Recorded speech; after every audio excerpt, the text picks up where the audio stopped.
Bienvenidos y bienvenidas a la radio de Lesba Flores.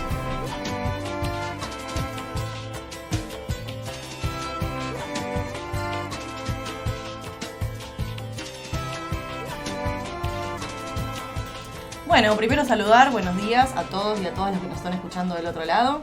Hoy tenemos una jornada bastante especial en nuestra radio de Lesba Flores. Yo soy Ayelén, soy la directora de estudios del nivel medio y profe de psicología.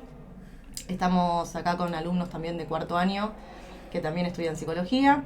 Luis Garay, Tiago López y con nuestra invitada especialísima del día, de esta mañana, Jennifer Baldassarre, que es licenciada en psicología, especialista en las temáticas que vamos a estar trabajando y abordando, y además fundadora y directora de Decir Salud, que es una prestigiosa institución de salud mental en la que confiamos un montón y en la que visitamos y nos abren las puertas siempre, así que se lo agradecemos de antemano.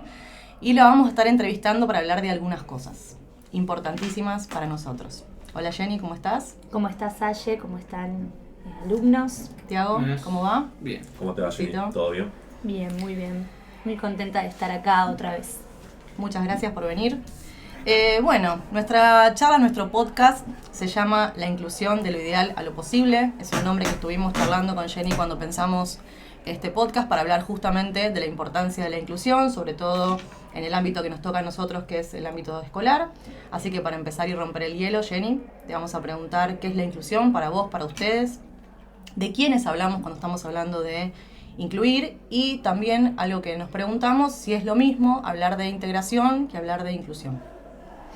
Bien, bueno, muchas gracias por la invitación. Para mí y para la institución es un placer y un honor siempre trabajar en conjunto con Lesba Flores, con vos, Aye, con Daniela, y que formen parte alumnos y alumnas de la escuela y este intercambio que siempre generamos. La inclusión la pensamos para la escuela, pero la inclusión es un concepto que va más allá de la escuela. Es importante arrancar con diferenciar inclusión de integración, porque cuando hablamos de integración vamos a estar hablando de un espacio estático, ¿sí? Normativo, ¿sí? Con una norma, es decir, hay una forma de ser, una forma de hacer las cosas y todos nos tenemos que adaptar a esa forma. La escuela inclusiva va a hablar de justamente poder adaptar al sujeto, a la persona, las condiciones, ¿sí? Y esto es poder sortear las barreras que no dependa, las barreras de la educación y las barreras de la socialización, y que eso no dependa únicamente de la persona, ¿sí? Sino que dependa del lugar, porque a veces es discapacitante el espacio, el contexto es lo que discapacita. Entonces, la escuela tiene que ser un espacio que habilite, ¿sí? Y que rompa con ciertas barreras sociales y educativas, ¿sí? Entonces, que se adapte a las necesidades de cada persona y a las condiciones de cada persona. Eso es algo fundamental para que esa persona pueda incluirse y para que la escuela sea inclusiva, ¿sí? No que el sujeto se tenga que adaptar a las condiciones del afuera, sino que el contexto pueda adaptar a lo que necesita cada persona. Entonces se hace una adaptación constante y permanente, en permanente movimiento a cada alumno, en el caso de la escuela, y en el caso social es importante poder adaptar las condiciones a cada persona. Si nosotros vamos al abasto un martes a las 10 de la mañana, vamos a ver que las luces están bajas, que no hay música, no hay ruido y hay menos gente. Eso tiene que ver con que el shopping abasto se adapta a personas dentro del espectro autista, ¿sí? Para que puedan también ser parte de esto. ¿Por qué? ¿Qué sucede? Una persona, un sujeto autista que procesa la información diferente a un neurotípico, lo que le va a suceder es que toda la sobrecarga de estímulo no pueden filtrarla, es decir, escuchan absolutamente todo, sienten absolutamente todos los estímulos sin poder ponerle ninguna barrera de contención como puedo hacer yo, como puede hacer un neurotípico, ¿sí? Entonces, es una forma diferente de procesar la información. Entonces, la sociedad se adapta, ¿sí? El contexto se adapta a esa condición. y no esa persona que tiene que evitar ir a esos lugares porque hay sobrecarga de estímulo. Entonces es un cambio que no es solo en la escuela, sino que es un cambio social.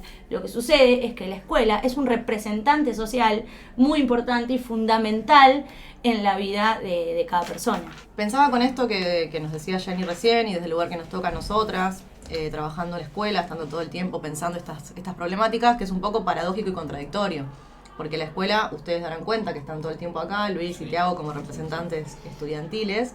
Es un lugar bastante hostil si pensamos de integración muchas veces, porque son 20 bancos con 30 y pico de personas, todas juntas, donde una persona les enseña como si todos fueran un alumno ideal, que es como nos enseñan desde la formación. Hoy en día, por suerte, ese paradigma está cambiando y nosotras lo que intentamos hacer de una forma novedosa para trabajar en este sentido de la inclusión es, en principio, ser conscientes de que eso es así. Decir, bueno, la escuela es un lugar injusto, donde la inclusión es complejo y muchas veces se habló de integración en la escuela, porque se trataba de que el estudiante, la persona que viene, que asiste, que habita la escuela, tenga que acomodarse, muchas veces con algún bastón, algún acompañante, en su momento fue la integradora, a poder adaptarse a esto que la norma le pide que se adapte, que son las 5 o 6 horas, prestando atención a una misma persona, con una tonalidad de voz, con ciertos accesos al aprendizaje que muchas veces o en general son los mismos.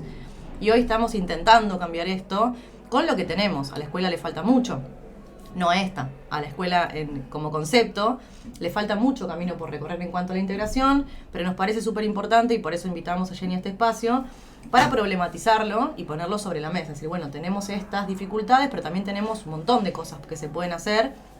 Y me parece súper importante también el rol que ocupan los estudiantes, los compañeros, en esto de poder entender estas problemáticas y poder acompañar a aquellos y aquellas que necesitan aún más dispositivos de inclusión para poder estar. Si bien todos necesitamos muchas veces ciertas acomodaciones para poder habitar mejor el espacio, me parece importante no solamente que los docentes y los directivos, los equipos en las escuelas, sino también los estudiantes ocupan un rol muy importante en eso. Más allá de un lugar estático, sino que le den un empujón a alumnos, profesores, lo que sea, para que se pueda adaptar, si bien pueda entrar en confianza con un profesor para preguntarle algo, con un compañero para preguntarle sobre la tarea, lo que sea, cambiar una persona a bien de otra para no solamente ser el lugar estático que tenga que cambiar. Claro, además agregando a que lo que decías vos de injusto, que bueno, alegando de que son un montón de bancos y demás, de estar prestando atención que por ahí le cuesta y estar con todo el murmullo atrás, o sea, que sea mucho ruido, que por ahí eso también lo joda y encima que no le llega a entender el profesor, como vos dijiste, o sea, por ahí en la casa de cada uno lo pueda entender, pero en el momento justamente hasta se pueda estresar, se pueda frustrar y que en el día no pueda llegar a entender o a adquirir los conocimientos básicos, aunque sea. Ahora, fíjense qué importante, porque vos decías, Aya, en algún punto que es una contradicción lo que sucede en las escuelas realmente con lo que pide la ley de inclusión, ¿sí? La ley de discapacidad.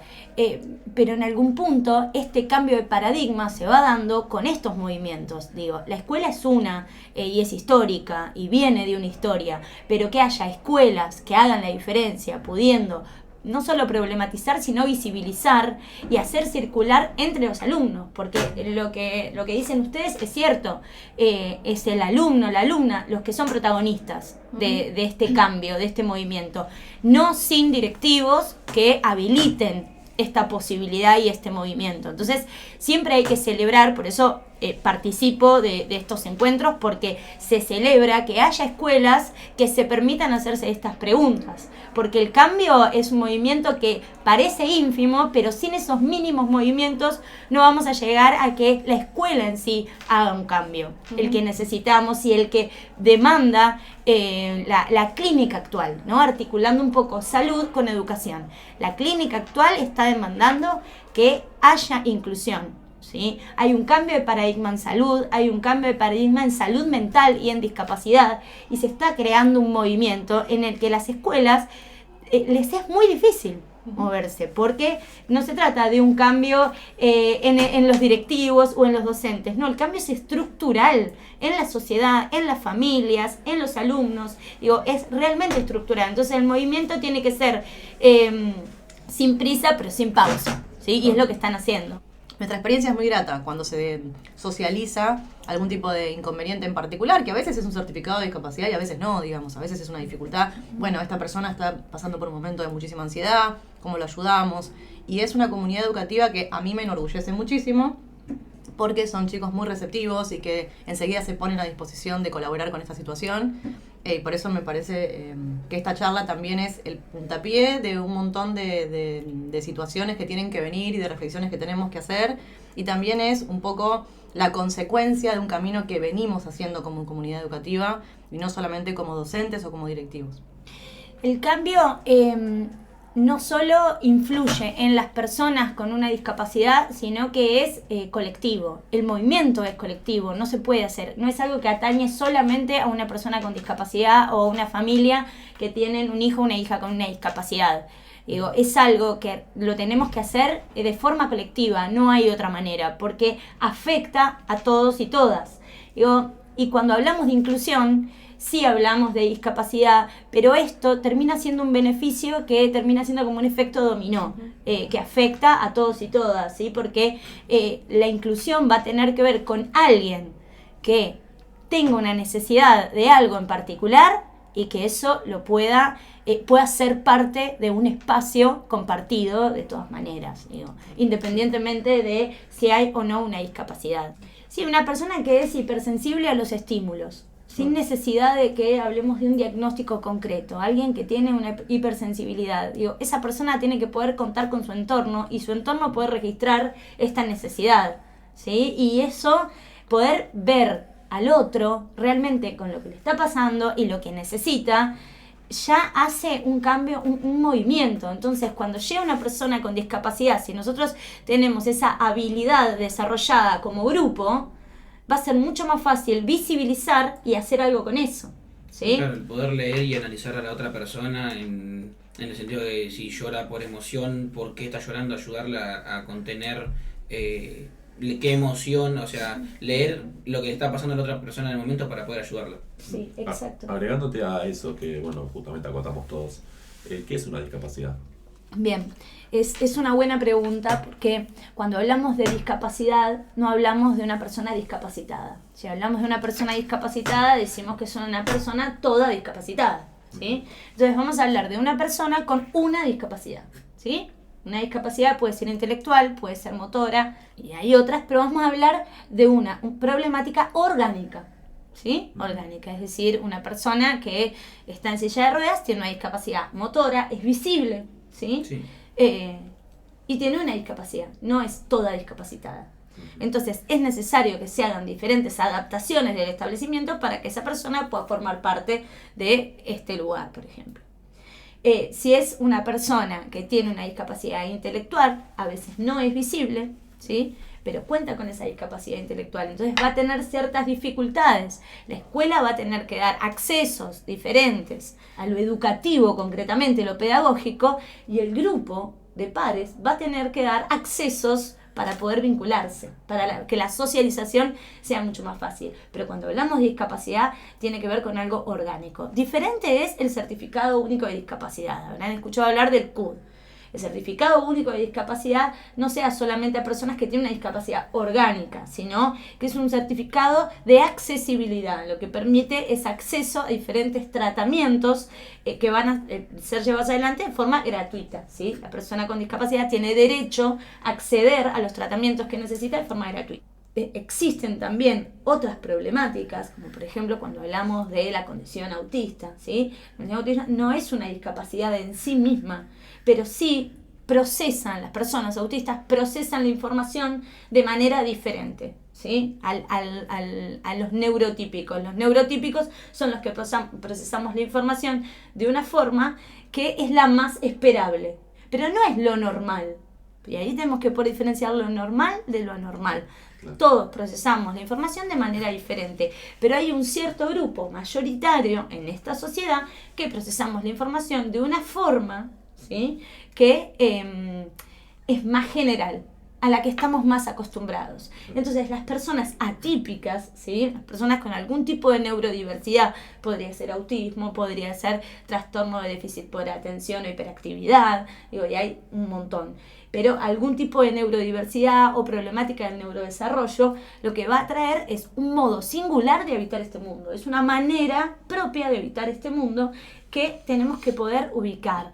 Esto que yo les decía de las dificultades sensoriales, ¿sí? Son dificultades en contexto. ¿Por qué? Porque estamos acostumbrados a una sociedad donde hay ruido, hay demasiado movimiento, se pide que se hagan muchas cosas al mismo tiempo, ¿sí? El pensamiento tiene que ser multiverso y estar en movimiento constante. Y hay personas que lo pueden hacer y personas que no.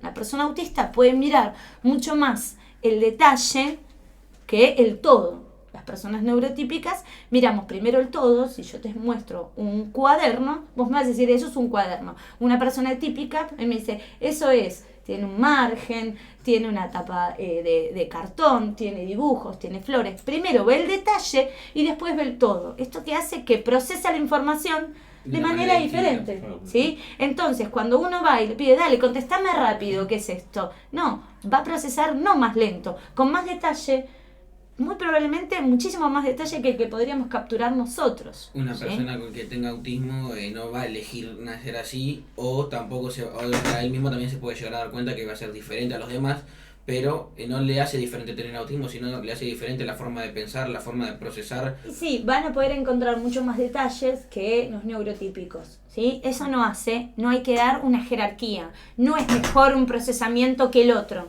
es diferente.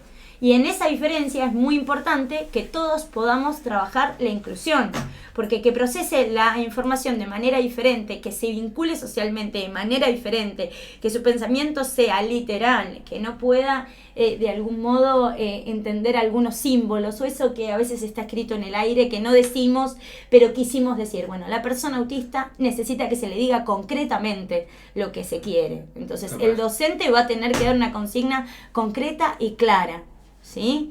No dar por sobreentendido. Y el grupo de pares también va a tener que dar concreto y claro el mensaje que quiere dar, ¿sí? Para que el compañero o la compañera lo puedan entender de acuerdo a su modo de procesamiento. Lo que pasa es que como en el aula en general son uno o dos, que las personas tendemos a generalizar, que todos entendemos de la misma manera. Bueno, lo que nos muestra el autismo en algún punto es que paremos un poco ahí, no todos procesamos igual la información. Oye, le pasa que capaz que con un lenguaje de señas, de miradas, entre dos compañeros se van a entender y capaz que una persona autismo va a necesitar que le entienden detalladamente tal punto, tal consigna, no solamente con decir, mira, esto se hace así o esto es así para copiar así. Claro, agregando a lo que dijo él, si bien esto es más que nada social, también uno tiene que hacer en sí el diagnóstico con el otro y tratar de ponerse en la situación de él, ¿no? Tratar de ver cómo él también puede llegar a sufrirlo. Eso es interesante lo que decís, porque en función de los diagnósticos, y ellos que son consumidores de TikTok, como medio adictos al TikTok, hay mucha invitación a los test de autodiagnóstico. ¿Qué pensás sobre esto? Bueno, el diagnóstico remite a la salud. Entonces, si depende de salud, el diagnóstico tiene que ser médico o de una persona matriculada y habilitada por el Ministerio de Salud. Si no, no es un diagnóstico, ¿sí? Es una presunción, es una percepción o es un interrogante en todo caso. TikTok está siendo un gran derivador, ¿sí? Porque nos pasa eso, que mucha gente viene a consultar porque lo vio en TikTok y esto está ocurriendo y es parte de la realidad. En que un diagnóstico no se lo puede dar uno mismo tampoco, sino que pensar que una aplicación como es TikTok te da la parte a dar un diagnóstico de algo que vos no sabés, vos no estás informado, vos... Sí, lo que sucede es que tanto en TikTok como bueno los que somos más viejos en Facebook o en Instagram, a Yelen también de ahí, sí. Pero bueno, también vemos TikTok. Lo que sucede es que son profesionales los que lo dicen, entonces es muy difícil. Si bien yo no estoy de acuerdo con esas posiciones, las acepto y entiendo que es parte de lo que está pasando hoy en día, y si está pasando tenemos que alojarlo y escuchar. Mi sugerencia es que más allá de que veamos lo que dice un médico, en TikTok habla de una generalidad, no de una singularidad, y cada uno tiene su propia manera de padecer, ¿sí? En algún punto. Entonces, si hay algún padecimiento y alguna preocupación, hay que consultar con un profesional de la salud, porque no se puede hacer un autodiagnóstico. Esto no va a poder orientarlos en el tratamiento necesario, y si es necesario un tratamiento. Lo vemos mucho, por ejemplo, con los cuadros de depresión o trastornos de ansiedad. No es lo mismo estar muy triste, ¿sí? Muy triste, que estar deprimido, ¿sí? La tristeza es un estado. El trastorno depresivo mayor es un trastorno. Y si es un trastorno, lo trata un profesional de la salud mental, ¿sí? Sí. No lo puede tratar uno mismo o un amigo, o estar con gente, o estar acompañado, no. Si uno está triste, si bien los vínculos siempre ayudan y siempre son importantes como sostén, una cosa es estar muy triste. Si te peleaste con tu mejor amigo, si te peleaste con tu novio, con tu novia, y vas a estar angustiado, vas a estar muy triste, vas a estar desganado, no te vas a querer levantar de la cama, claro, porque estás muy triste. Raro sería que estés muy bien, ¿sí? Si te peleaste con alguien que querés mucho.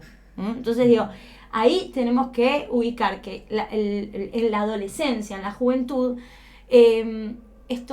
puede pasar. Empiezan ustedes a descubrir estos sentimientos que a veces asustan a las familias. Sus padres se ven asustar si los ven tristes, si los ven angustiados, si los ven también muy excitados, con ansiedad, y también es parte de los afectos. Empiezan a descubrir ciertos afectos que en la infancia no estaban de esa manera, estaban de otra. Y cuando estabas en el pelotero, un amiguito venía, te empujaba, te caías, llorabas 10 minutos y después se pasaba. Y seguías jugando con ese amiguito. Ahora lo que empezamos a ubicar en la adolescencia, en la juventud, es que ya no se soluciona tan fácil. Ya si alguien te lastima, duele. Cuando alguien te lastima, te duele. Y si te duele, te angustias, te pones triste, te pones mal, no tenés ganas de hacer nada. Y estos son afectos que se empiezan a aparecer a la adultez, ¿sí? Y en la adultez pasan estas cosas y los adultos tampoco lo sabemos manejar muy bien. Por eso nos asustamos tanto cuando a los jóvenes les pasa esto y enseguida queremos ir a consultar o enseguida buscamos también una solución. Exacto, una solución. Pero a veces a la tristeza hay que darle lugar. A veces la tristeza es necesaria, ¿sí? Para poder también conectar con una emoción que puede empezar a ser nueva a esta edad. Novedosa, y descubrirse cómo es uno triste, cómo es uno angustiado, es una manera de poder prevenir dificultades en la salud mental, problemas en la salud mental. La ansiedad es que no le dimos bolilla, no le dimos bola a una tristeza, ¿sí? A algo que nos tiene mal. Detrás de ansiedad y angustia. Entonces, cada vez que haya alguien, un compañero, una compañera, que noten que está ansioso o diga que está ansioso, que está estresado, bueno, quizá está bueno preguntarle qué le estuvo pasando estas últimas semanas. Porque a veces nos cuesta, bienvenidos a la adultez, a los adultos, nos cuesta entender qué es lo que nos pasa. Esto está bueno, más que nada, en este siglo se podrá hablar de, hablar de estas cosas, porque no sé, esto es lo que me han contado. Cuando mis viejos eran chicos, era si estás bien comido, si estás con ropa, si hace frío, si hace calor, o si te va bien en la escuela, esto tenés que ser feliz, punto. Y es como terminar de construir esas bases y comenzar. ¿Qué hay detrás de todo eso? Claro, ¿Qué hay detrás de una persona después del colegio, puertas afuera? ¿Qué le pasa? Claro. Puertas afuera, puertas adentro. Lo que pasa es que también es muy nuevo esto de darle voz a los adolescentes y las adolescentes. En un momento, en nuestra generación, Jenny y yo somos de la misma generación, era una generación donde los niños, las niñas y los jóvenes no tenían nada para decir, no era valorado lo que tenían para decir.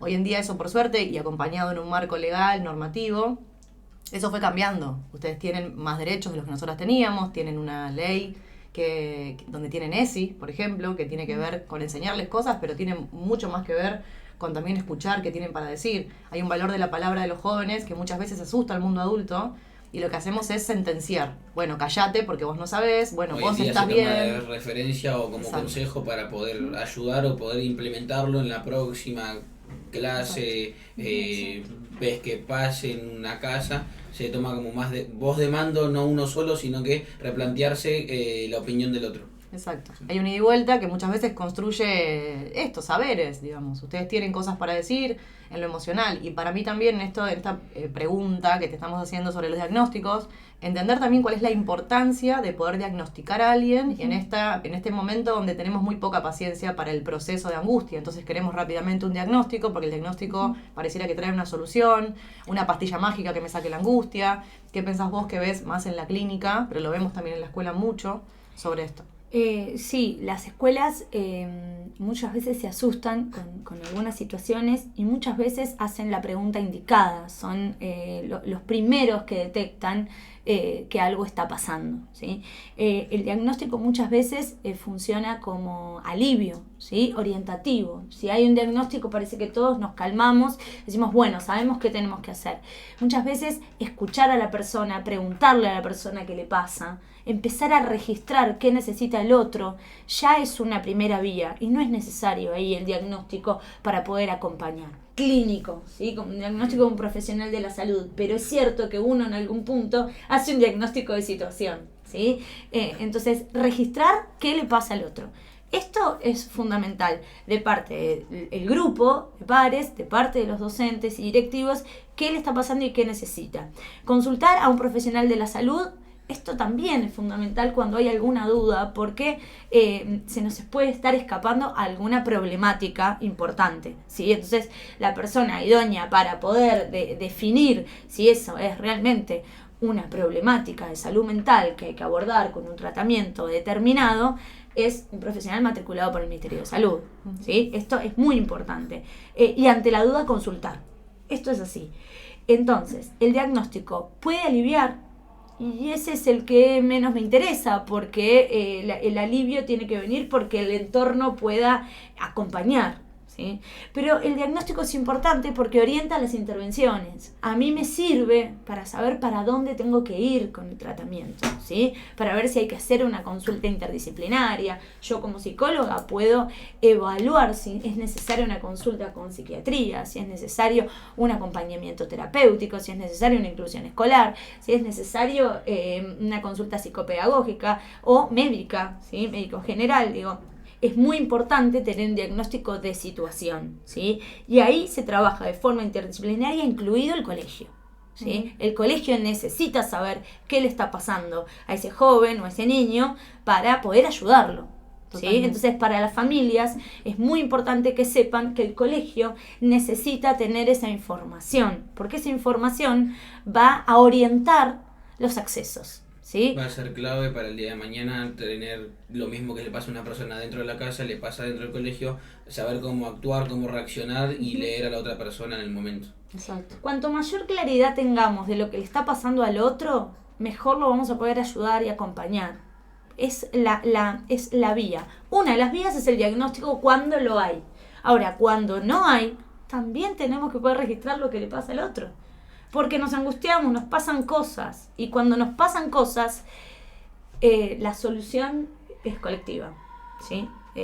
No es ir los otros. Muchas veces hay miedos, a mí que me toca de este lado de la escuela, hay muchos miedos de los estudiantes y de los jóvenes y de las familias también, de no contar qué es lo que pasa, para no estigmatizar o para no marcar o para que no... Y nosotros insistimos, por lo menos desde la escuela, la posición que tenemos es que nos manden toda la información posible.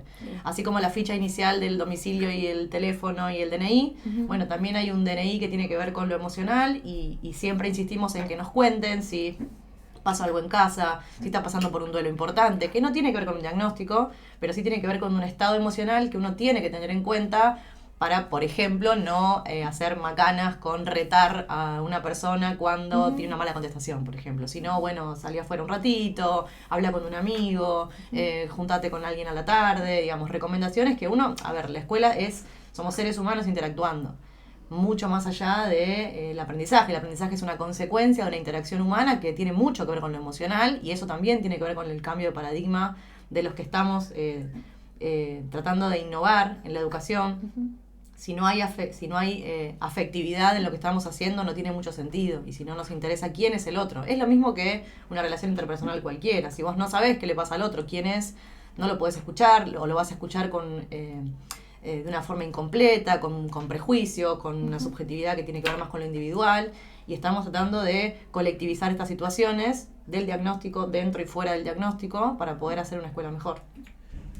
Y hablando del tema del diagnóstico, te viene a pensar que una persona puede tener un estado de ánimo ese día que no esté bien. ¿Cómo se puede diferenciar un estado de ánimo de un trastorno? Bien, el estado de ánimo es algo que uno puede intervenir, y en un trastorno también, ¿sí? Vos podés ir a preguntarle a tu amigo o tu amiga qué le pasa. Y si no quiere contestar, preguntarle cómo te puedo ayudar. Y si no te dice nada, simplemente decirle estoy acá por si necesitas. ¿Sí? Entonces, dar esa mano y estar ahí como apoyo es fundamental. Ahora, si hay un diagnóstico, si hay un trastorno, tenemos que hacer lo mismo.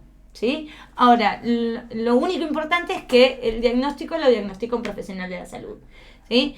Si nosotros vemos que hay algo de un amigo, una amiga que nos preocupa, consultar a los directivos, digo, más en esta escuela donde están muy pendientes de lo emocional y de lo que le está pasando a los alumnos y las alumnas.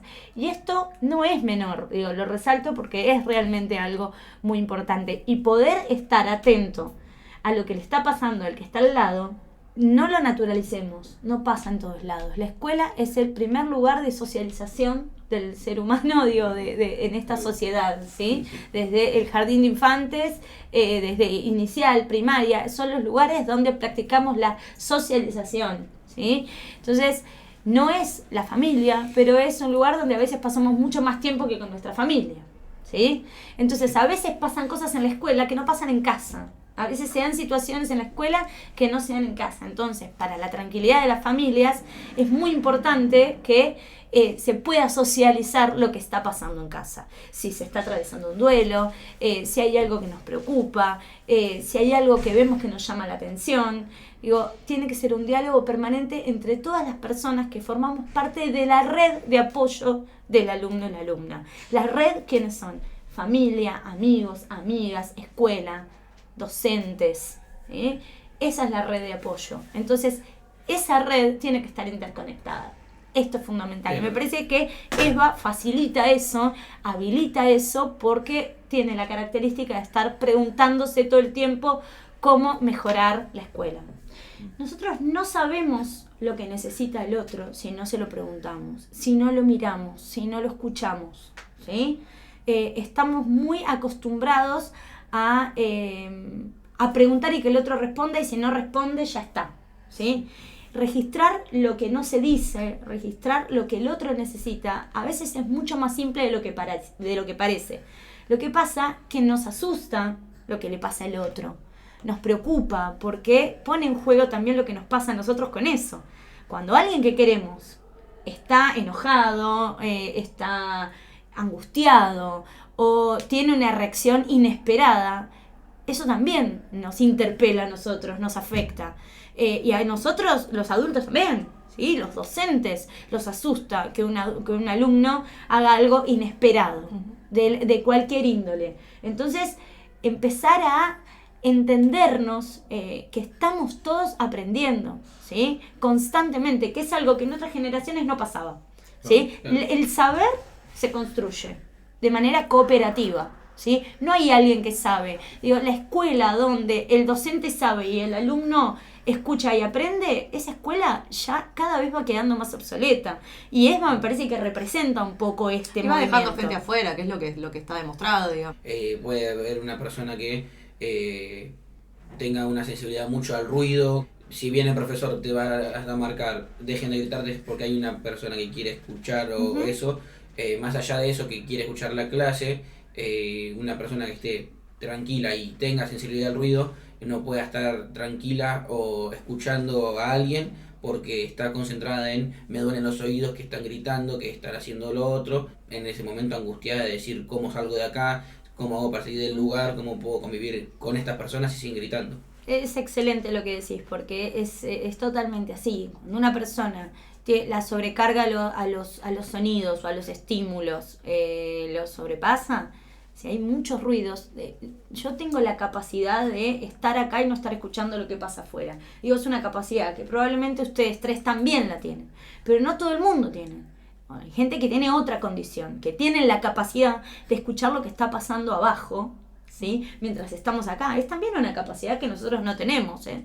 Sí. Digo, se dan cuenta que son dos capacidades distintas, pero que a veces chocan una con la otra, ¿sí? Porque si hay mucho bullicio acá, esa persona que tiene la capacidad de escuchar lo que pasa en el patio mientras estamos acá, y si hay mucho ruido en el patio, no va a poder estar presente acá de la misma manera que nosotros. Entonces, es una capacidad que hay momentos que es un beneficio y momentos que es un perjuicio, en ambos casos, porque nosotros también nos privamos de escuchar cosas que están pasando en otro sector, o de ver o de percibir otras cuestiones. En cuanto a la comunicación, pasa lo mismo, ¿sí? La comunicación a veces sería mucho más fácil que dijéramos lo que tenemos que decir.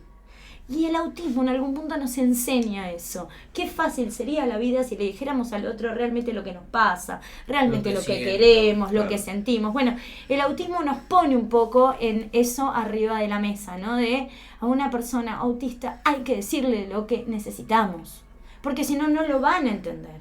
Y en ese sentido es más concreto y mucho más claro. Entonces, son formas diferentes de funcionamiento. Ninguna es mejor que la otra. Y no hay una norma, como se pensó siempre en la escuela. El alumno ideal de la escuela clásica es normativizante, ¿sí? Hay una norma que dice que hay que hacer las cosas así. Y eso es muy rígido. Y es una estructura que cada vez está más flexible. Normativizante y atemporal también, porque los jóvenes de hoy no son los jóvenes de los 90 ni los jóvenes de los 2000 y van cambiando. Y también la escuela tiene lo que estudiamos el otro día. Sí. Hay un tiempo estipulado, una forma de los cuerpos que está estipulada, que muchas veces es muy injusta hasta para los docentes. Sí. Dice, bueno, a nosotros nos pasa que a veces decimos, bueno, nos dejamos 10 minutos para tomar mate y charlar un poco de qué es lo que nos pasa, y capaz que tiene que ver con lo que estábamos hablando en la clase o no. Y capaz que alguna persona que en ese momento no hable, esté triste o algo, el hablar esos 10 minutos en la clase, el tomar mate con otra persona, lo va a ayudar a descargarse, a decir, bueno, ya está, hablé con tal persona, me descargué, hoy puedo estar tranquilo, o me voy ahora a mi casa tranquilo, o sea, estar libre, se va a sentir libre de poder expresarse. Sí, o ese rato de hacer lazo con otros, ya eso es le cambia el sistema revitalizador, exactamente, es fundamental, y parece una tontera, porque no estamos acostumbrados a hacerlo, y como no lo hacemos, y la escuela clásica no le dio lugar a eso hasta hoy, parece que no es necesario, y eso es fundamental para el aprendizaje. Totalmente. Y también para los docentes, porque estamos poniendo el foco en los estudiantes, que son nuestro foco de atención, pero también los docentes somos personas, no somos todos iguales, y muchas veces también existe esto de, bueno, yo me acordaba recién que una vez compartimos una clase con Jenny en esta escuela, y yo no escuchaba el griterío, y Jenny sí. Entonces también éramos dos maneras distintas de percibir lo mismo, y yo estoy tan acostumbrada que como para mí estaban en silencio.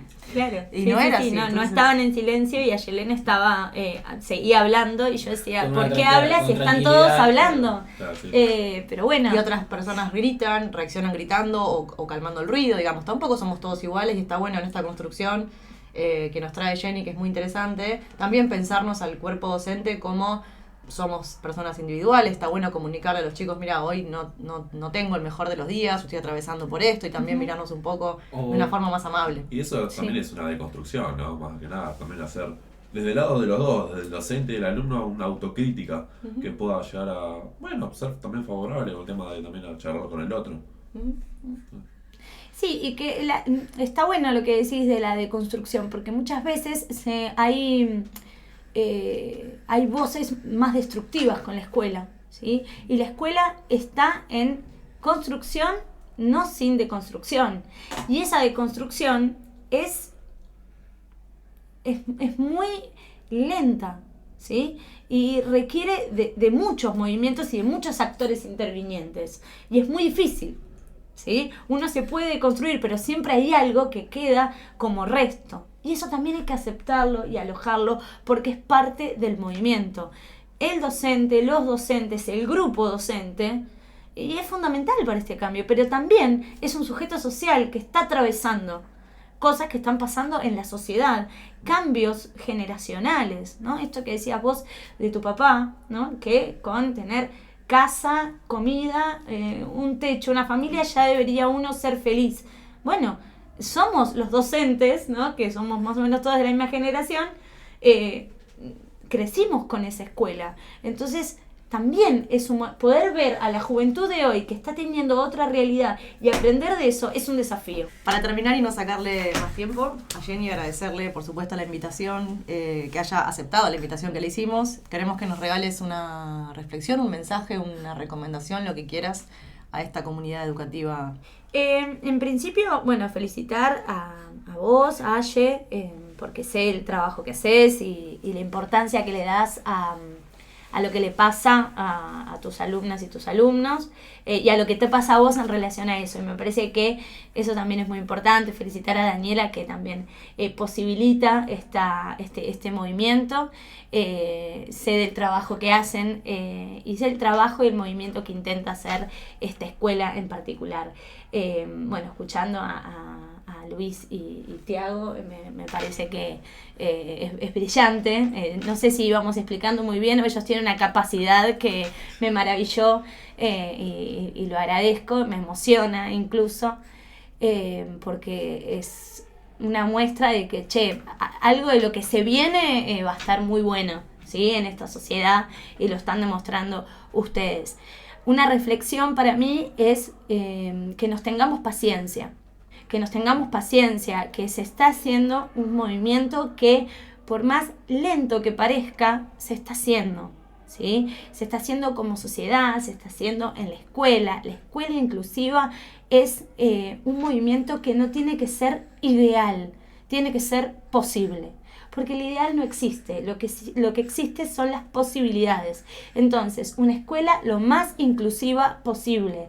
Y en esto el trabajo es siempre colectivo, en grupo, cooperativo. No hay manera de que lo haga el docente, el directivo, el alumno, la familia. Es en conjunto, es en red, y hay que escucharse, mirarse, pensarse, cuestionarse y, por sobre todo, tenerse paciencia. Muchas gracias, Jenny. Gracias a ustedes.